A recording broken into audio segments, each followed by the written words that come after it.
Bonjour à tous, merci de nous rejoindre. Voici les principaux titres développés dans votre édition du 11 juin. Le procureur de la République près le tribunal de Sidi Mohamed a ordonné l'ouverture d'une information judiciaire à l'encontre de 45 personnes physiques impliquées dans l'affaire de l'homme d'affaires Mahieddine Tarkout. 19 personnes ont été placées en détention provisoire. Biskra, un véritable pôle agricole d'envergure nationale. La wilaya couvre 40% des besoins nationaux en fruits et légumes. Malgré ces chiffres positifs, les agriculteurs se plaignent de problèmes de commercialisation. Et près de 100 civils ont été tués hier par des groupes armés dans le village de Sobankou, dans le centre du Mali. Le gouvernement dénonce un carnage. Bienvenue à tous. Tout d'abord, cette information, le procureur de la République près le tribunal de Sidi Mohamed a ordonné l'ouverture d'une information judiciaire à l'encontre de 45 personnes physiques impliquées dans l'affaire de l'homme d'affaires Mahieddine Tarkout. C'est ce qu'a indiqué un communiqué du procureur de la République qui précise que le juge d'instruction a décidé de placer 19 personnes en détention provisoire.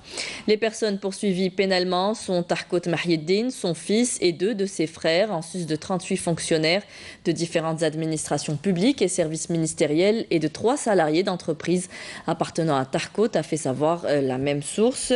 6 personnes morales ont été également accusées. Il s'agit d'entreprises en lien avec les activités du principal suspect. Notifié du dossier de l'affaire, le juge d'instruction a décidé de placer 19 suspects en détention provisoire, 7 individus sous contrôle judiciaire et de remettre 19 suspects en liberté. Pour ce qui est des 9 personnes restantes et au vu de leurs fonctions à la date des faits, il a été décidé de transmettre le volet de leur dossier au procureur général près la cour d'Alger pour prendre les mesures nécessaires à leur encontre. Il s'agit d'un ancien Premier ministre, 2 anciens ministres, un ministre en exercice, 5 anciens walis et 2 walis en exercice.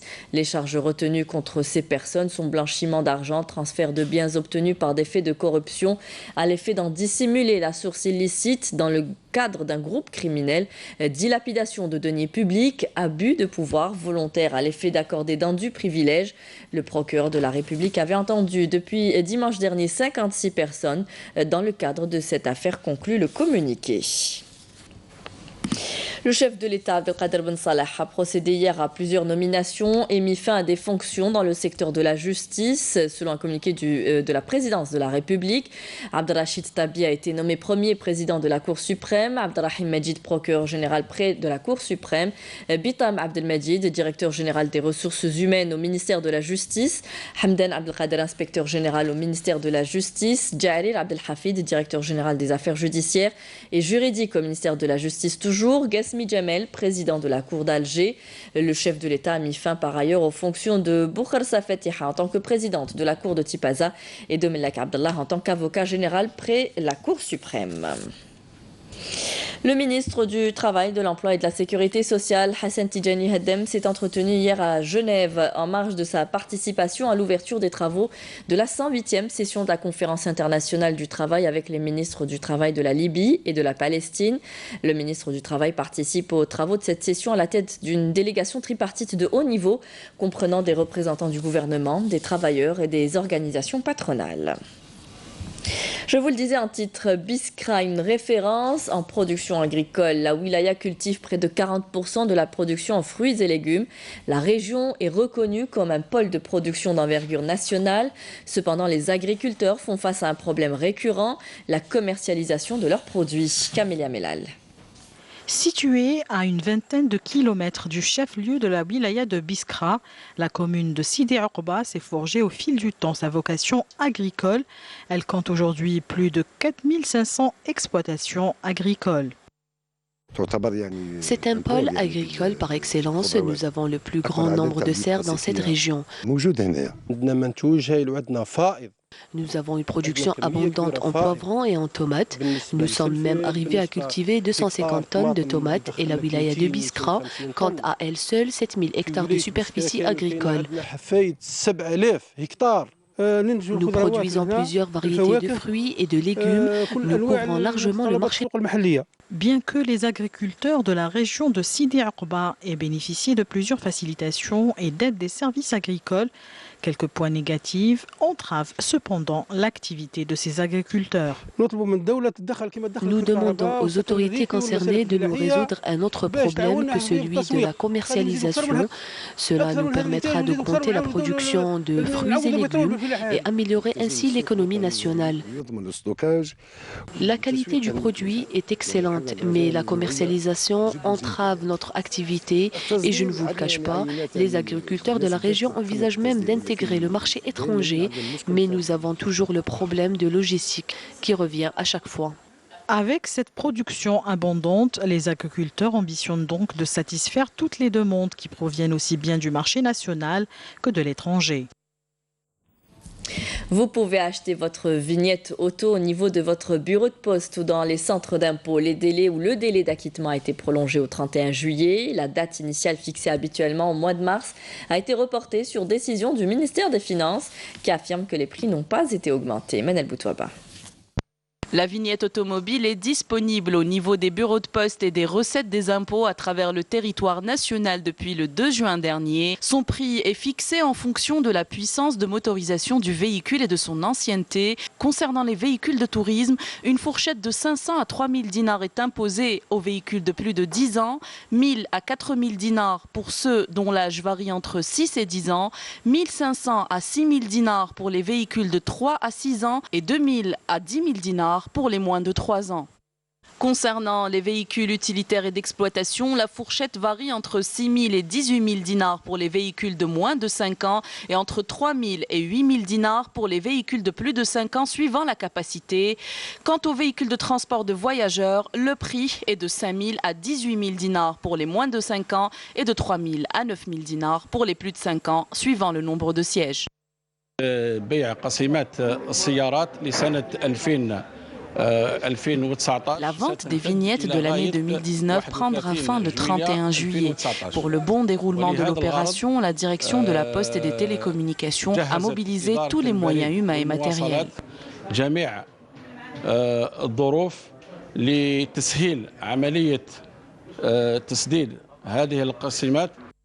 Malgré les prix inchangés et la disponibilité de la vignette, la demande a été très timide cette première semaine, selon les receveurs des bureaux de poste. Les avis des citoyens sont mitigés quant à la nécessité de s'en acquitter. J'achète, oui. J'achète. C'est pour le pays. La vignette, ça fait pourquoi? Dans les caisses de l'État. Et l'État, il gère le pays. Je compte l'acheter, on a jusqu'au 31 juillet, c'est ça. Donc je compte l'acheter dès que possible. Vu l'état des routes, je vois pas l'utilité. Même si avant je l'achetais, mais là je ne suis pas convaincu. Je sais que j'encours une amende si je me fais attraper, mais bon. La même chose. Pour rappel, une part de 20% des recettes suite à l'achat de la vignette est versée au Trésor public et 80% au Fonds commun des collectivités locales. La période d'acquittement pour cette année a été reculée au mois de juin au lieu de mars, comme ce fut le cas les années écoulées, suivant une décision du ministère des Finances. La vitamine D joue un rôle essentiel dans notre corps. Elle permet notamment la fixation du calcium sur nos os. Si auparavant on pensait que l'exposition au soleil suffisait, aujourd'hui on remarque de nombreuses carences chez les Algériens. La prescription de cette vitamine a augmenté ces dernières années, mais elle reste pratiquement introuvable dans nos officines. Certains ont recours au marché noir pour se la procurer et les prix peuvent atteindre les 2000 dinars au lieu des 140 dinars. Fela Abraz. La vitamine D est nécessaire pour grandir et se développer en santé. En cas de carence, les bébés risquent de souffrir de rachitisme, une maladie qui nuit à la croissance et au développement des os. Au niveau de certains centres de protection mère et enfant, le supplément de vitamine D est en manque. Il y a un réel manque en vitamine D3, mais ici, au niveau de l'établissement de santé de proximité de Bab el-Oued, les sujets en bas âge reçoivent régulièrement leur vaccin. C'est un vaccin qu'on administre lors du 1er mois et du 6e mois.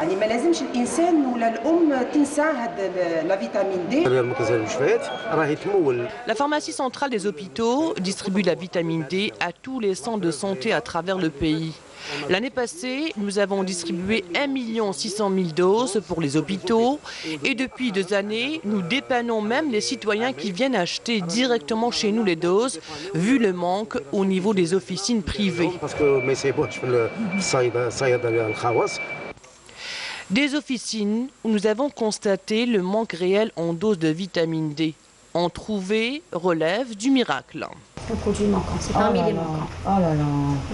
مطلوبة بزاف وي عندنا بريسك يعني كل يوم يجونا واحد 10 يدوموندو لا فيتامين دي سيرتو العجايز الكبار والدراري الصغار. C'est un produit manquant, c'est-à-dire qu'il y a des quotas rares, et c'est-à-dire des quotas mais qui touchent les patients, surtout que ce soit pour les bébés, pour les femmes enceintes. Et comme de coutume, l'offre et la demande ont toujours régulé le marché. Le prix de vente de la dose à l'ordinaire de 140 dinars est passé à 2000 dinars au marché noir. C'est possible, c'est possible, mais on n'est pas concernés. En attendant un meilleur contrôle auprès des importateurs et des distributeurs, la vitamine D, on peut la retrouver dans notre alimentation ou la puiser du soleil rayonnant de l'été.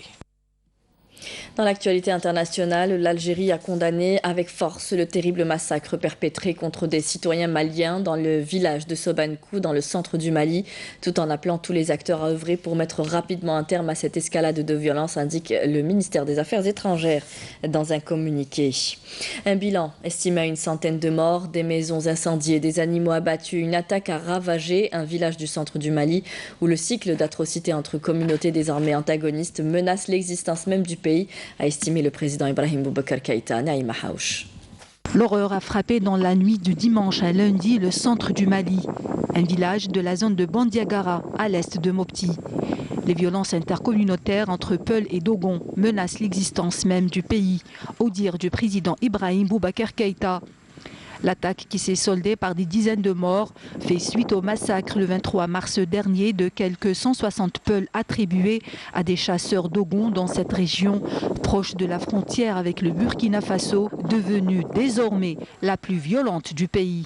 Mais l'apparition de groupes terroristes recrutant dans les rangs Peul notamment a envenimé davantage les relations intercommunautaires, en plus des milices censées être officiellement dissoutes. Les affrontements se multiplient alors entre cette communauté et les ethnies Bombara et Dogon, pratiquant essentiellement l'agriculture. Ces derniers ont créé leur groupe d'autodéfense. Selon un rescapé, les assaillants, une cinquantaine d'hommes lourdement armés venus à bord de motos et de pick-up, ont d'abord encerclé le hameau avant de lancer l'assaut. Personne n'a été épargné, femmes, enfants et vieilles personnes. Les condamnations de par le monde fusent et parlent pour certaines de barbarie inqualifiable, pour d'autres d'actes terroristes et génocidaires intolérables. Des appels au dialogue intercommunautaire comme l'unique solution sont lancés pour qu'il n'y ait pas de représailles. Et c'est dans ce climat de terreur et d'absence des forces de défense et de sécurité maliennes que le Conseil de sécurité doit examiner le 27 juin le renouvellement du mandat de la MINUSMA qui, dans son dernier rapport sur le Mali, a souligné l'exacerbation des tensions dans la région depuis 2 ans. Un membre du service palestinien de sécurité préventive a été blessé ce mardi par des tirs de l'armée israélienne dans la ville de Naplouse, en Cisjordanie. C'est un appel explicite au chaos, a indiqué la diplomatie palestinienne, considérant cette attaque comme un prolongement de la guerre ouverte déclenchée par l'occupation israélienne. L'Organisation mondiale de la santé a annoncé dans un nouveau bilan qu'au moins 653 personnes avaient été tuées et 3500 autres blessées lors de combats qui ont lieu dans la capitale libyenne, à Tripoli et ses environs. L'ONU a renouvelé par ailleurs hier pour 1 an une opération européenne chargée du contrôle de l'embargo sur les armes pour la Libye, où des livraisons d'armement sont signalées depuis 2 mois. Commerces et entreprises restent fermés ce mardi à Khartoum au 3e jour d'un mouvement de désobéissance civile lancé par la contestation qui entend maintenir la pression sur le Conseil militaire de transition malgré la répression pour obtenir un transfert du pouvoir aux civils. 25 civils, dont 7 enfants, ont été tués dans des frappes du régime syrien et de son allié russe sur différentes régions du nord-ouest du pays qui échappent au contrôle de Damas, a indiqué l'Observatoire syrien des droits de l'homme. Cette poussée de violence contre une région où vivent environ 3 millions de personnes a fait plus de 360 morts civiles depuis fin avril, selon l'ONG toujours.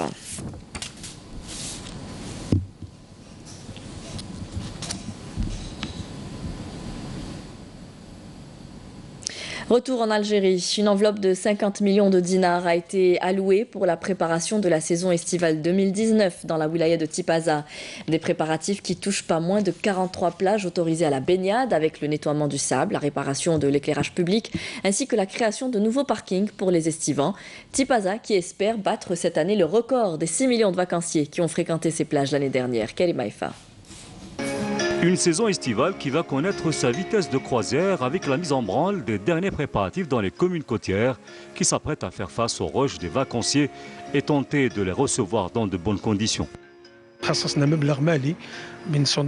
Nous avons alloué une enveloppe financière qui vient directement du fonds des collectivités locales de l'ordre de 50 milliards pour l'aménagement de quelques plages en facilitant l'accès à ces plages avec l'installation de l'éclairage public ainsi que la création de nouveaux parkings.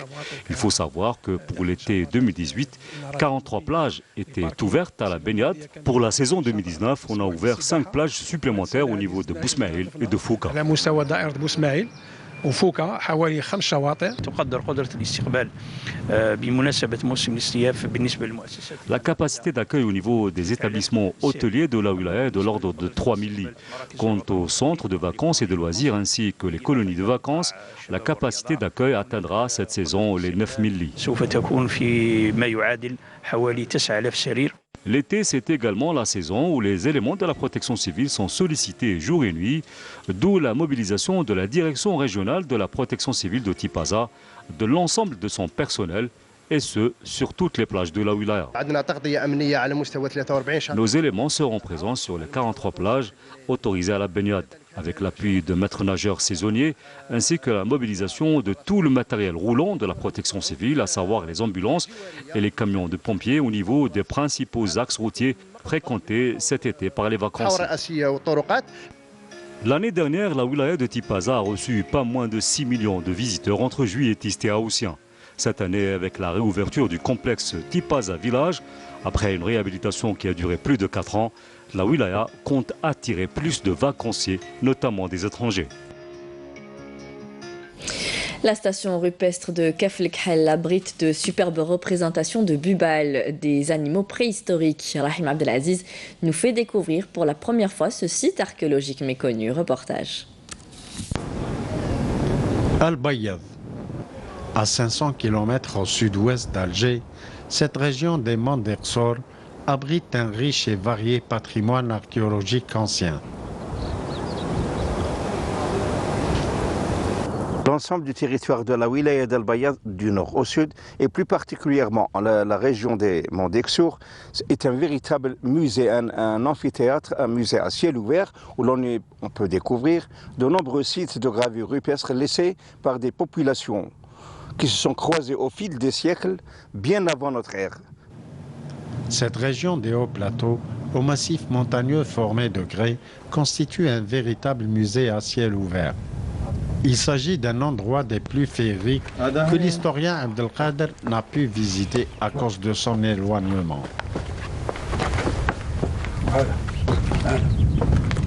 On a donc affaire à une série de gravures de bovidés et autres félins. En fait, il s'agit de 3 grands bubals et un félin de très bonne facture. Ces belles gravures, de style bubalin, ont été exécutées avec dextérité par les artistes de cette époque reculée de la préhistoire.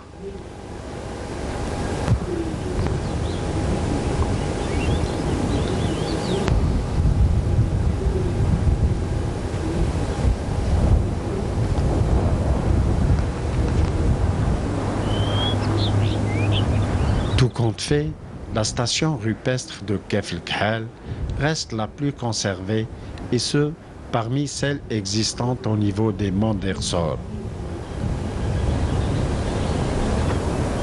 En somme, la station rupestre de Khel mériterait d'être érigée en monument classé. La distillation des roses et des plantes, une activité très ancienne que Hadja Khera pratique depuis des années, dont elle a hérité de ses ancêtres. Elle nous ouvre les portes de sa maison, Céline Ben Saidi. C'est dans cette maison située à Koléa que nous avons rencontré El Hadja Khera.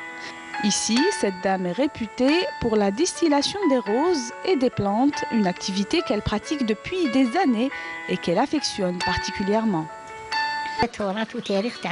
J'ai hérité cette activité de mes ancêtres. J'ai grandi dans le milieu des fleurs.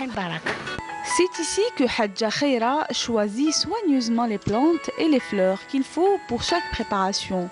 Pour cela, elle utilise des ustensiles très anciens qu'elle a hérités de ses ancêtres. Je cueille chaque rose et chaque plante soigneusement.